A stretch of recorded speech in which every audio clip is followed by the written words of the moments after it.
Hi everybody, Claudia here with Healthy Preparedness. In this video, I want to share with you 4 specific herbs that I put together, that I combined together to create a really powerful and effective antibacterial solution.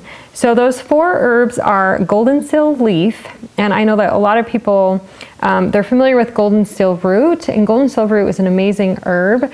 It has powerful antibacterial and even antiviral properties. But the leaf of the golden seal plant also contains similar properties. It's not quite as strong, but it's still effective. So golden seal leaf, usnea. Usnea is a lichen that you can buy in dried form from a lot of online herbal companies, and it's a powerful antibacterial solution as well. In fact, a lot of people like to use it for things like strep throat. So usnea is another great option. And yarrow, of course, that's one of the most well-known, almost most abundant and powerful antimicrobial herb out there. And teasel root. So we don't have our own teasel root tincture made. We just barely put one together because we harvested our own teasel root and we're excited to put that together. But I had purchased my own teasel root tincture, and so I used that in combination with these. So those are the 4 herbs that I pulled together and used to create a really powerful antibacterial herbal recipe or formula. There are other herbs. There are so many wonderful herbs that can be added to that, or that you can replace some of these with. Herbs like, what is this one? Thyme. Any herbs in the Italian family tend to have powerful antibacterial and even antiviral and antifungal properties. So thyme was another one that I'd considered putting in there. Or barberry root. Barberry root or Oregon grape root, you could use either one of those. They both have similar medicinal properties. That's a really powerful antibacterial herb as well. Another one is olive leaf. This is one of my favorites. It's just kind of the mother of all herbs that can treat or be used for just about anything. But this is another option that I'd considered putting in my herbal formula. Now, the reason why I ended up using these is because I was using it for something specific. I was dealing with a sinus infection, and I muscle tested to see which herbs would effectively hit what I had.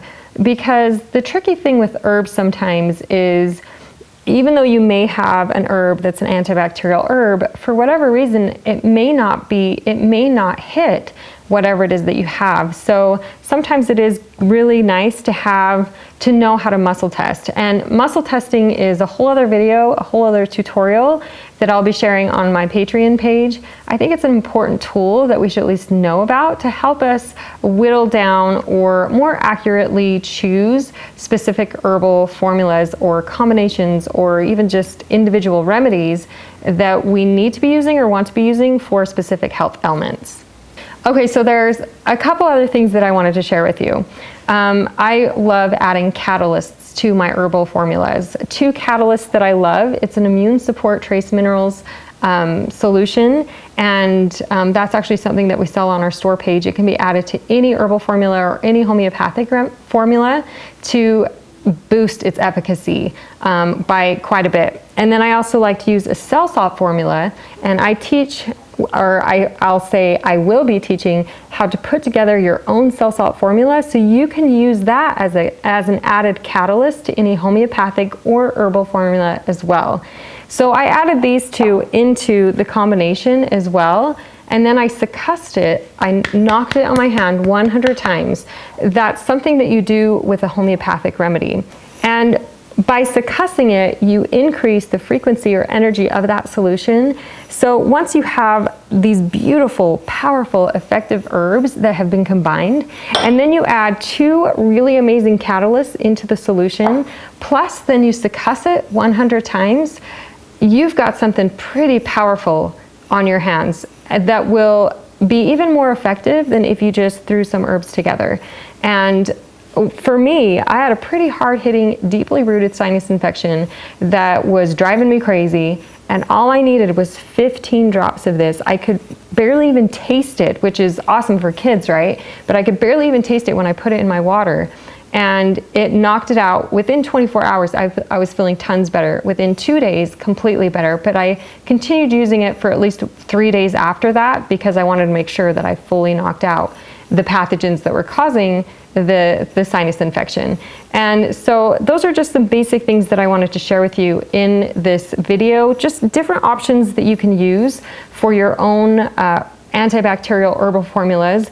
And just know that there are awesome things like catalysts that you can add to your herbal formula, and then when you succuss it, it raises the overall frequency of that herbal combination and makes it even more effective. Down below this video, you'll also find my link to my Patreon page. I did put together and record a step-by-step tutorial where I share how exactly I put together that herbal antibacterial formula of mine, and I included some other information about it just that helps increase the efficacy of antibacterial herbs. So if you're interested in that, you can check out that video at that link.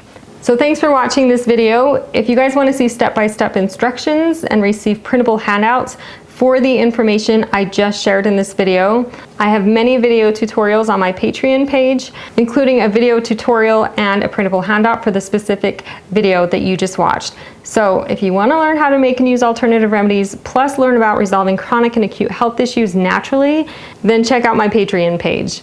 I'll see you in the next video. Bye, everybody.